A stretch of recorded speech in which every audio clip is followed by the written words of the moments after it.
Kau tidak perlu terlibat dalam semua hal ini. Perlu, Ayah.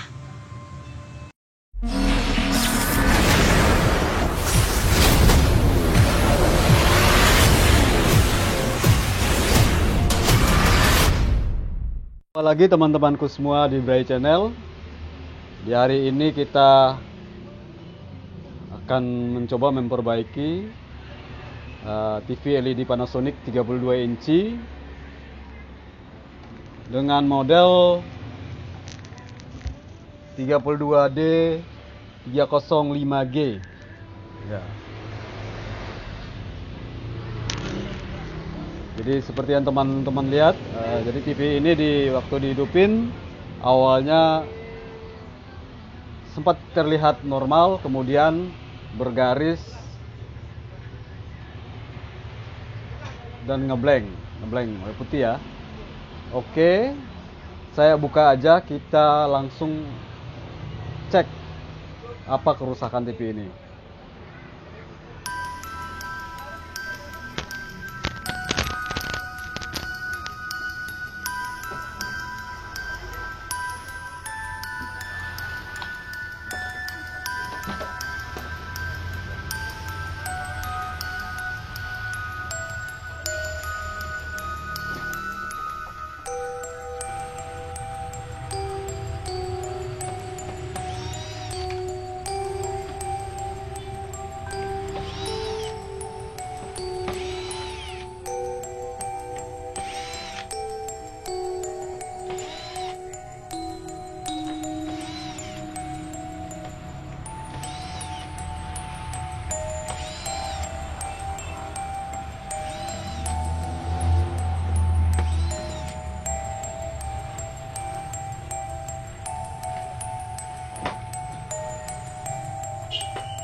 Jadi ini tampak dalaman TV-nya.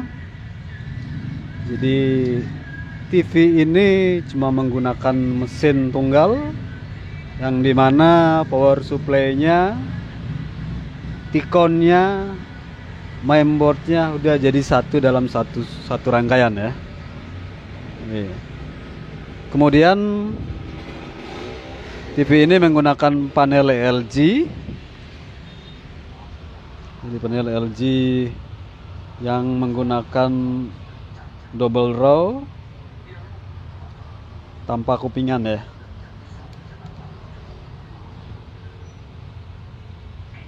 Oke.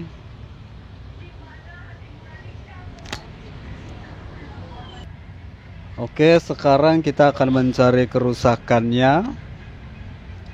Yang utama yang sudah sering kita lakukan dimulai dengan kita melakukan pengukuran tegangan ya. Tegangan dari power supply-nya, terus tegangan kerja masing-masing untuk bagian-bagiannya. Jadi untuk chipsetnya, untuk T-Con-nya. Jadi untuk kerusakan seperti ini, untuk kerusakan bergaris pada layar, kemungkinan dari yang sering pengalaman kita sering terjadi kerusakan di bagian T-Con ataupun bagian panelnya.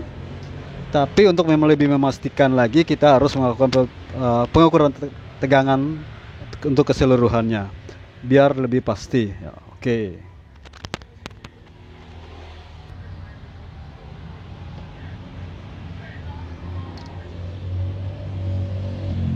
Negatifnya pada bodinya. Oke, akan saya zoom kameranya. Oke, jika saya hidupkan TV-nya, kita ukur saja tegangan output dari power supply. Sini ada dioda ya, dioda SMD 14,3. Di sini 14,3. Ini 16. Ini seharusnya tegangannya 12 volt ya. Ini jadi 14 volt. Ini 16 volt. Ini tegangannya ada ke output dari power supply-nya seharusnya sini 12, di sini 24 ya. Tegangan 24 voltnya seharusnya 24 volt untuk rangkaian inverternya ya. Tapi ini masih bisa bekerja, padahal sudah drop tegangannya masih bisa bekerja, makanya backlight-nya masih hidup. Di sini tegangannya seharusnya 12 volt, ini dia naik menjadi 14 volt, sini turun, sini naik. Nanti kita cek lebih lanjut. Nanti dari tegangan 12 volt ini dibagi sesuai kebutuhan. Jadi dia pakai step down untuk menurunkan tegangan dari 12 volt ke sini ada 3,3. 3,3 ini untuk mensuplai, ada chipsetnya. Di sini ada IC EEPROM-nya, memorinya. Di sini ada IC timing controlnya. Jadi di sini semua udah jadi satu. DC converter, IC level setter, kemudian IC gamanya udah jadi satu semua di sini. Ya, ini ke panel. Di sini ada 1,8. Jadi chipset ini juga membutuhkan tegangan 1,8 selain 3,3. Dari 12 volt diturunkan ke 5 dulu, baru diturunkan menjadi 3,3 ya. Jadi 3,3 dari 5 volt juga turunkan menjadi 1,8 sesuai kebutuhan. Ini tegangan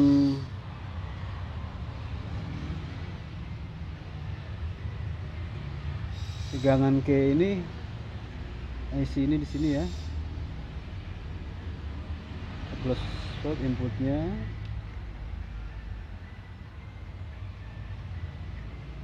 Di sini tidak ada keterangan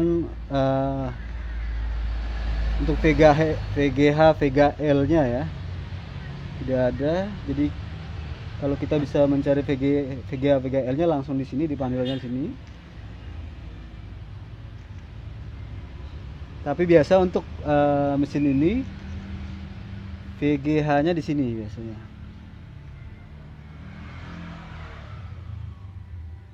Ternyata 0, tidak ada tegangan VGH-nya. Tegangan VGL-nya di sini biasanya. VGL-nya ada ya, min 5. VGH-nya tidak keluar. Oke. Apakah terjadi short pada panel atau pada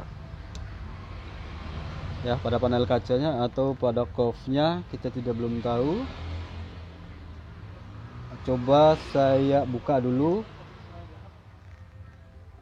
kabel LVDS yang menuju ke panelnya. Kita tes ya tegangannya. Cabut dulu.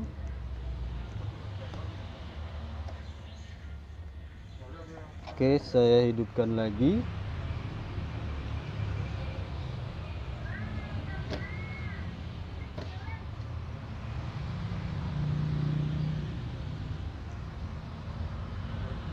Oke, udah menyala backlightnya.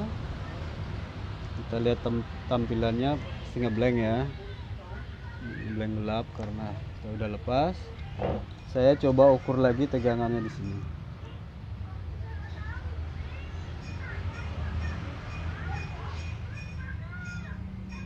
Berikutnya naiknya di 15 ya,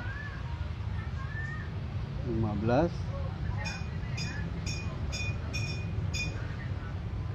Ternyata tegangan VGH-nya keluar setelah kita lepas kabel LVDS-nya. Tegangan VGL nya masih min 5. Ini tegangan VGH nya sudah keluar 26 volt. Setelah kita lepas ininya ya, kabel LVDS nya,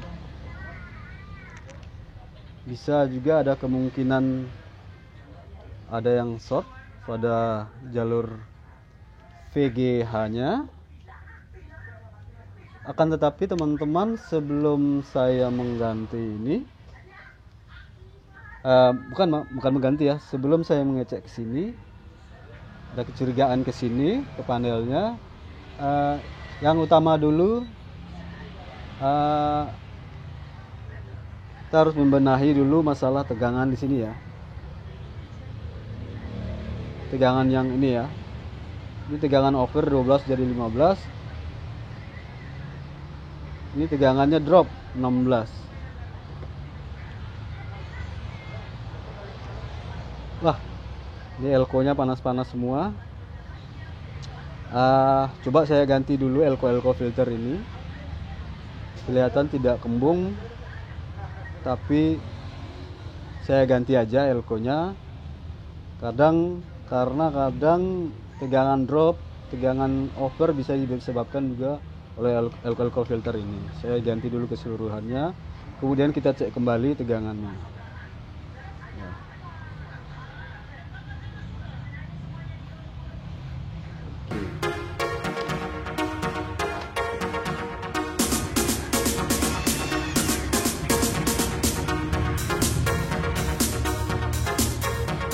Jadi ini ada 6 elko yang udah kita ganti, elko filternya, filter 12 volt sama 24 voltnya.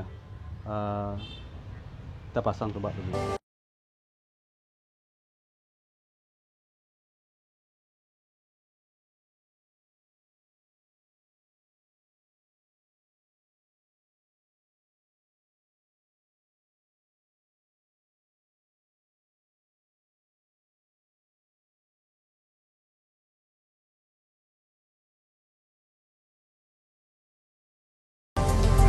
Tes lagi tegangannya.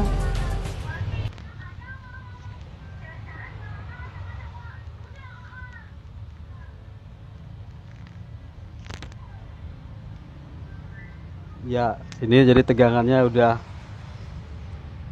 pas 12 volt ya. Ini 22 volt.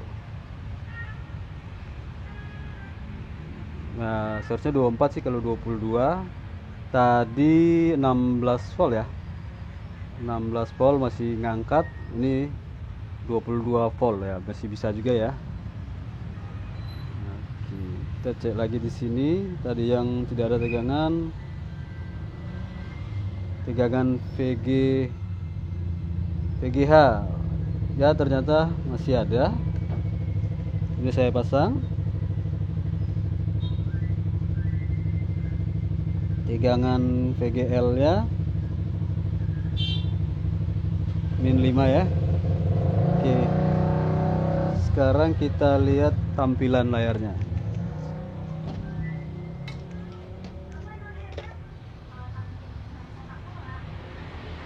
Oke, siap. Jadi ini sudah normal kembali.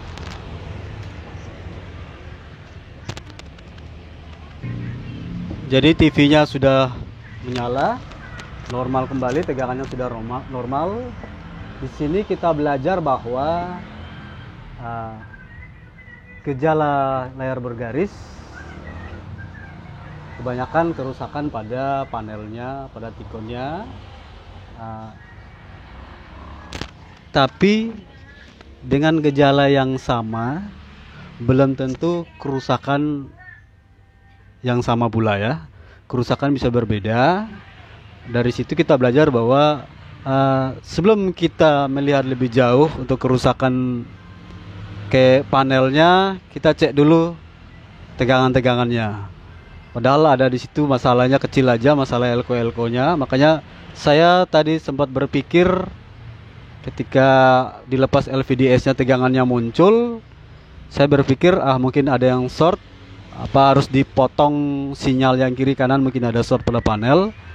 Tapi beruntung kita sudah dari awal kita cek bahwa tegangannya ada yang over, ada yang drop. Nah, itu dulu kita benahin dulu sebelum kita melangkah lebih jauh, biar tidak salah kita menganalisa. Dan ternyata masalahnya sepele, dan dilihat juga dari garisnya itu bergerak ya, bergerak kemudian menjadi ngeblank. Jadi garis-garisnya bergerak ngeblank, jadi belum tentu juga kita langsung vonis ke panel. Tapi bisa ada kemungkinan tegangan-tegangan yang tidak normal. Jadi seperti tadi, tegangan dari power supply tidak normal, sehingga menyebabkan ada beberapa sistem dalam IC CPU-nya pada timing control-nya protect.